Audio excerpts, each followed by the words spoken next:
Sebelum kita melakukan uji two-way ANOVA dengan SPSS, kita harus mengetahui terlebih dahulu konsep dasar uji two-way ANOVA. Yang pertama yaitu uji two-way ANOVA disebut juga dengan uji ANOVA dua arah atau faktor. Yang kedua, uji two-way ANOVA bertujuan untuk membandingkan perbedaan rata-rata antara kelompok yang telah dibagi pada dua variabel faktor.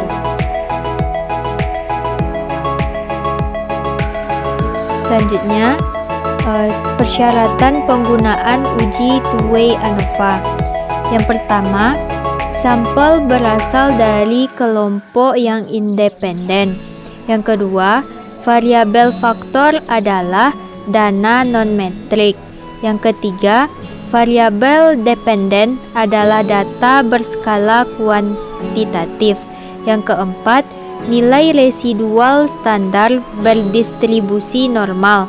Yang kelima, varian antar kelompok harus homogen. Selanjutnya, contoh kasus uji two-way ANOVA.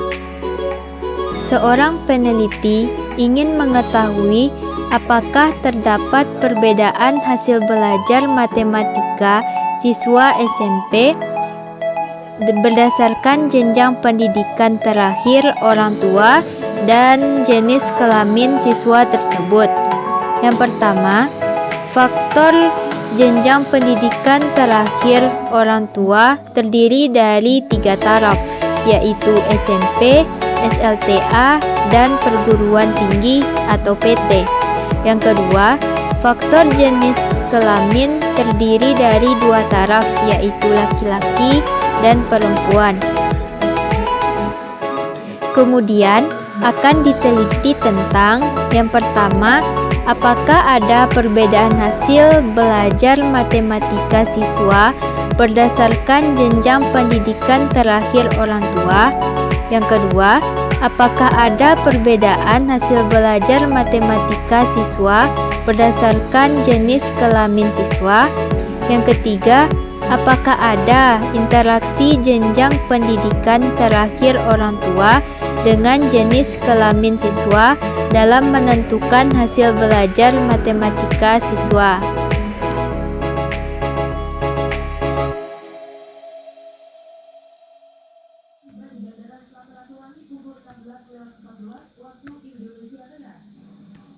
Persiapan data sebelum melakukan uji two-way ANOVA. Yang pertama, pengkodean data untuk jenjang pendidikan terakhir orang tua dengan ketentuan kode 1 untuk SMP, kode 2 untuk SLTA, dan kode 3 untuk perguruan tinggi. Yang kedua, pengkodean data untuk jenis kelamin siswa dengan ketentuan kode 1 untuk laki-laki dan kode 2 untuk perempuan. Langkah-langkah dalam melakukan uji two-way ANOVA. Yang pertama, melakukan uji normalitas nilai residual standar. Yang kedua, melakukan uji homogenitas dan uji two-way ANOVA. Dasar pengambilan keputusan uji normalitas. Yang pertama, jika nilai sek besar dari 0,05, maka nilai residual standar normal. Yang kedua, jika nilai sek kecil dari 0,05, maka nilai residual standar tidak normal. Untuk tidak berlama-lama, langsung saja kita buka aplikasi SPSS-nya, lalu kita buka variabel view. Pada kolom name kita tulis hasil. Pada label kita tulis hasil belajar matematika. Pada baris kedua kita tulis pendidikan. Sedangkan pada label kita tulis jenjang pendidikan terakhir orang tua. Selanjutnya, pada baris ketiga kita tulis kelamin, sedangkan pada label kita tulis jenis kelamin.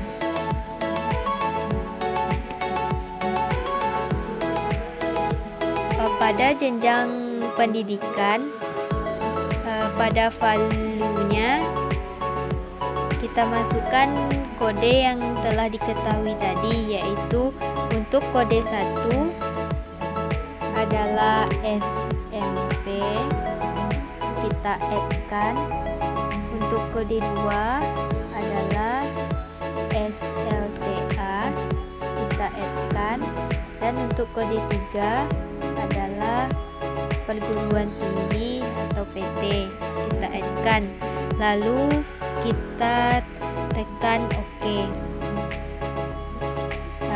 Sedangkan untuk value jenis kelamin, kode 1 yaitu untuk laki-laki, kita add-kan. Untuk kode 2 yaitu perempuan, kita add-kan. Lalu kita tekan OK. Untuk desimal kita nolkan saja karena di sini tidak terdapat bilangan desimal.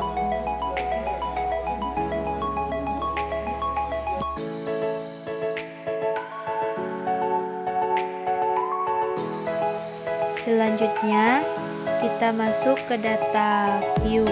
Di sini sudah terdapat 3 variabel, yaitu hasil belajar matematika, jenjang pendidikan terakhir orang tua, dan jenis kelamin. Selanjutnya kita akan memasukkan atau menginputkan data yang ada pada Excel dari hasil belajar matematika siswa, jenjang pendidikan, dan jenis kelamin. Caranya yaitu kita blok jenjang pendidikan SMP, kita copy,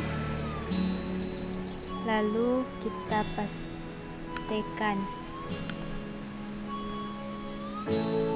Begitupun dengan SLTA, kita blok, kita copy, kita pastekan. Untuk perguruan tinggi juga begitu, copy,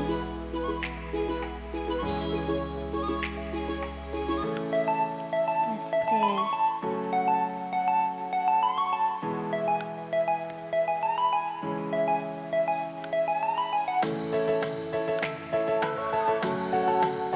Selanjutnya untuk jenjang pendidikan,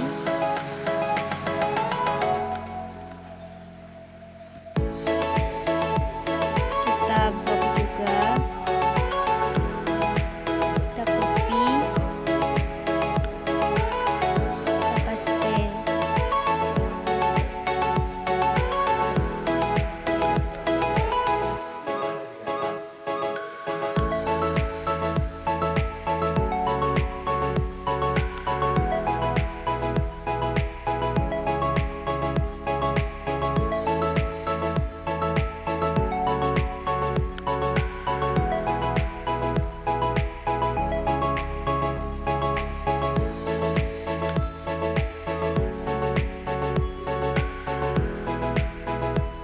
Dan yang terakhir yaitu kode jenis kelamin, kita blok juga,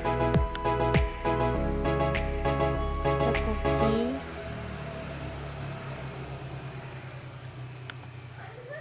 paste. Untuk SLTA kita copy,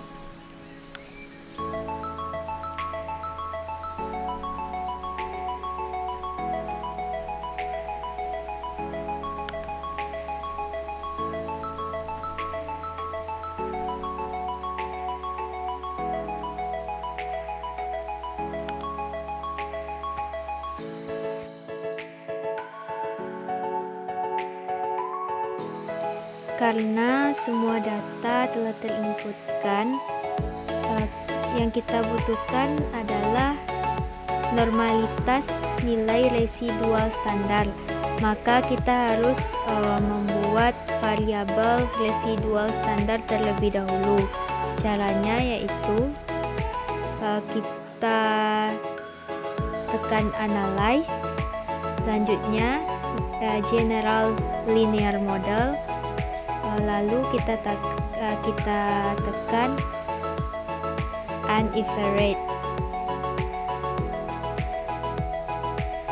Kita pindahkan hasil belajar ke dependent variable. Sedangkan untuk jenjang pendidikan dan jenis kelamin kita pindahkan ke fixed factor. Selanjutnya kita tekan save, lalu kita beri tanda centang pada standar DZ, lalu kita klik continue dan kita tekan OK. Abaikan output yang keluar pada layar, kita fokus ke standardized residual.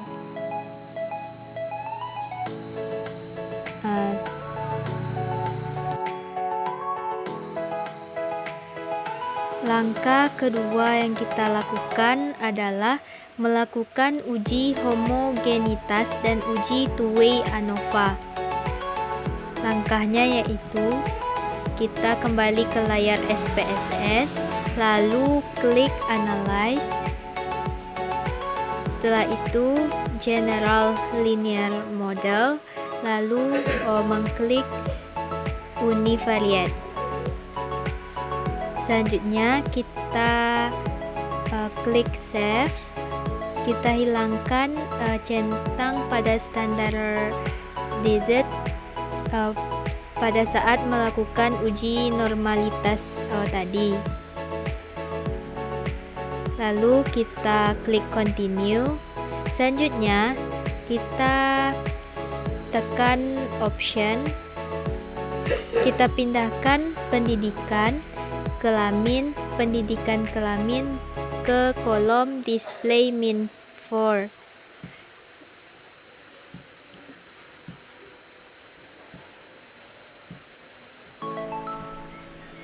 Selanjutnya kita beri tanda centang pada homogenitas. Ini untuk mengetahui uji homogenitas dan deskriptif statistik. Ini untuk mengetahui deskripsi data statistik kita. Selanjutnya kita klik continue, lalu kita OK-kan. Maka akan keluar output univariate analysis of variance. Ini merupakan uji homogenitas dan two-way ANOVA tersebut. Kita perbesar terlebih dahulu.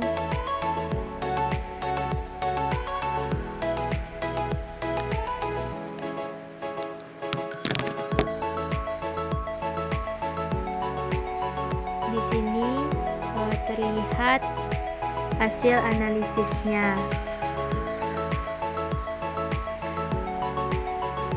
Kita beri contoh satu, yaitu untuk jenis kelamin laki-laki dengan jenjang pendidikan terakhir orang tuanya SMP, nilai rata-ratanya adalah 60.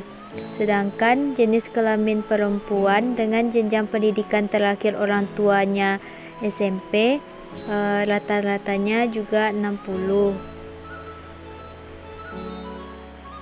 Dan untuk totalnya yaitu juga 60. Dan nilai N untuk laki-laki yaitu 8 dan untuk perempuan yaitu 6. Selanjutnya kita lihat left Given test of quality of error variance. Ini merupakan uji homogenitas dengan signifikan 0,696.